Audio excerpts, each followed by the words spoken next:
So people on the internet think it's Armageddon because their Kindle is no longer supported by Amazon, their 2012 or previous model. So I guess someone has to kind of be the adult in the room, and today that seems to be me. So I hope a lot of people watch this video. Now, I'm going to say this. It's not civilization ending. There's going to be no rivers running red, there's going to be no pharaohs and snakes, and no partings of the Dead Sea. But I'm going to be real, I get it. I do completely get it. Things change, people freak out over it. But I started reading the comments on other booktubers freaking out over it and not explaining what you can actually do with your old Kindle. And there's a couple of options, I'm going to talk about them.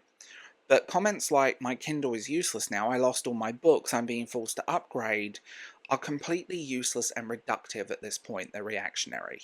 So let's slow it down and talk about this. First things first, you were never tied to Amazon in the first place. It just felt like you were because it made it easy. Find the book you like, click, appears instantly. No awareness of what's happening behind the scenes.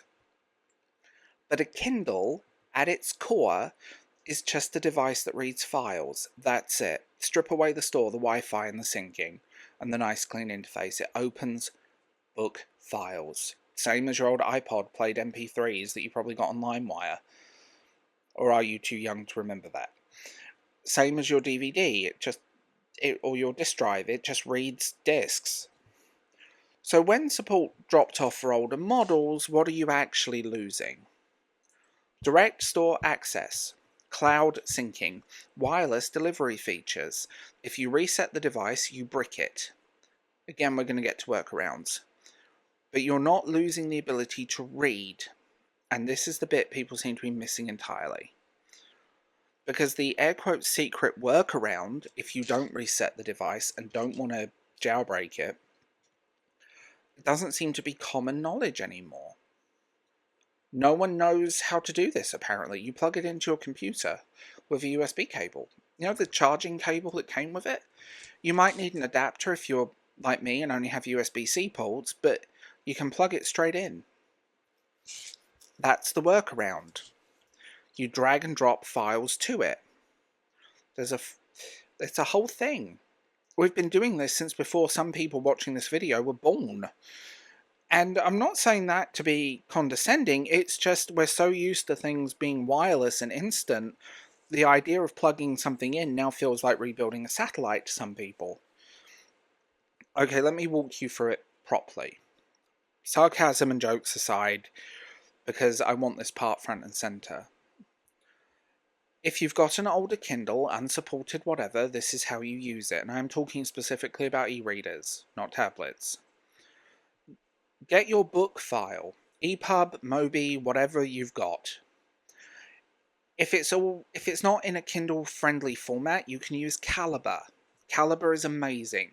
Free, open source, and it's been around forever. You load your books into it, hit convert, pick a format that your Kindle understands. Plug your Kindle into the computer. It shows up like a USB drive. Drag the file into the documents folder. Eject, open Kindle, book is there. That's it. No drama, no Armageddon, no my device is obsolete. And I'm going to say this, and this is driving me slightly mad, people acting like Amazon is the only place ebooks exist. There are plenty of other stores that sell ebooks, and we're going to get to that. But let's be real, your reading life isn't over because your device is no longer supported. There are many completely legal and genuinely brilliant places to find books. Often publishers' websites will sell the e-file now. Will sell the file. Indie writers will do the same. You can buy it on their website, whatever. There are countless websites that are legal where you pay for your ebooks. They exist. And if you want classics and documents and obscure things, check out Project Gutenberg. I will always say Project Gutenberg is tens of thousands of public domain books and stuff. Then you've got standard ebooks, which honestly does a better job of formatting classics than a lot of the paid versions. Like I said, indie authors selling DRM files, DRM-free files. Publishers offering downloads outside of the big ecosystems. They exist. All of these places exist. You don't need Amazon to buy a book, a digital book, and put it on your Kindle. Like, books didn't start with Amazon, and they're not going to end with it either. It does take some of the convenience away, but who wants convenient? I want books. Now, let's go a little bit deeper. Let's talk about this, because let's be real, when you buy a book digitally on Amazon, you don't own it. You actually have access to it, which is tied to your account, a platform, a company, and the moment that platforms change, the illusion cracks a bit. But you don't own any of that library. They have the right to take it away from you at any minute. But if you get books via files, like I said, publishers' websites, other alternative bookstores, public domain stuff, you can actually keep an archive of them on your thumb drive, on a hard drive, on your computer. They're there forever. Now, unless you reset your Kindle, your books aren't actually vanished off your device. That's been real. They don't actually vanish. Your books are still there.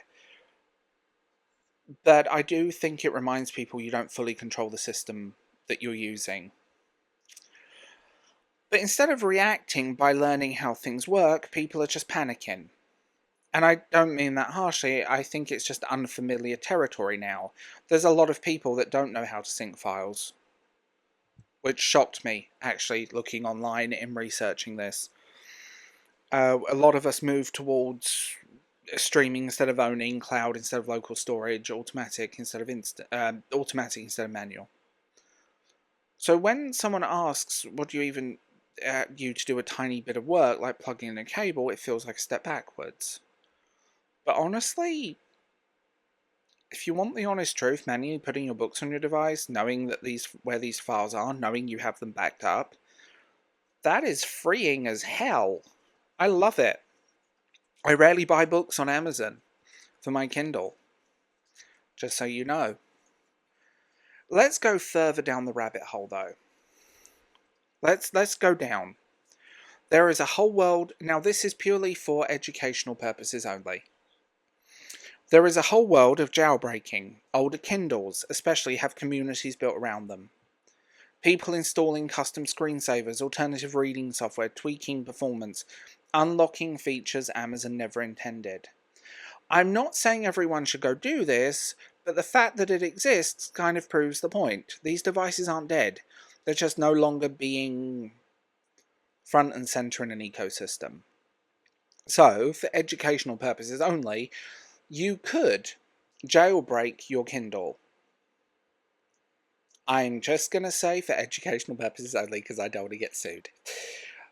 And maybe that's what people need to realize is not your Kindle doesn't work anymore, but you have to take a tiny bit of the control back. And look, I know how this sounds, like I'm defending a massive company pulling support for older hardware.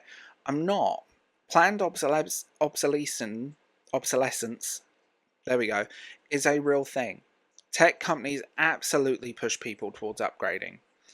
That part of that, that frustration, yeah, completely. With you.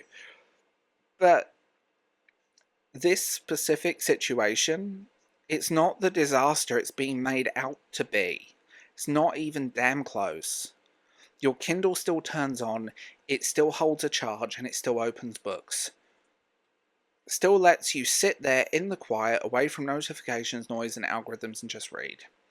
And honestly, that's more than most devices do now. So yeah, if your Kindle is old, keep using it. If you need to, plug it in. And if you need to learn something new, learn it. It takes 5 minutes. And maybe in that process you realise something a bit uncomfortable, but also kind of freeing. You were never as locked in as you first thought. And the internet panic? It says more about how we use technology now than it does about a 10-plus-year-old e-reader quietly reaching the end of its official support. Like I said, there are plenty of ways to use your Kindle outside of the Amazon ecosystem. I'm Darv James. I'm a sarcastic Jewish guy on the internet who talks about stuff like this. Remember to like, subscribe, and if you want to be part of the bigger conversation, leave a comment. Consider joining this channel as a member or Patreon. You know, podcast exclusives, early access, and more of my own, me compensating for my lack of personality by being a sarcastic asshole on the internet. But, let's be real. You are not tied to an ecosystem. You just need to learn how to use the alternatives.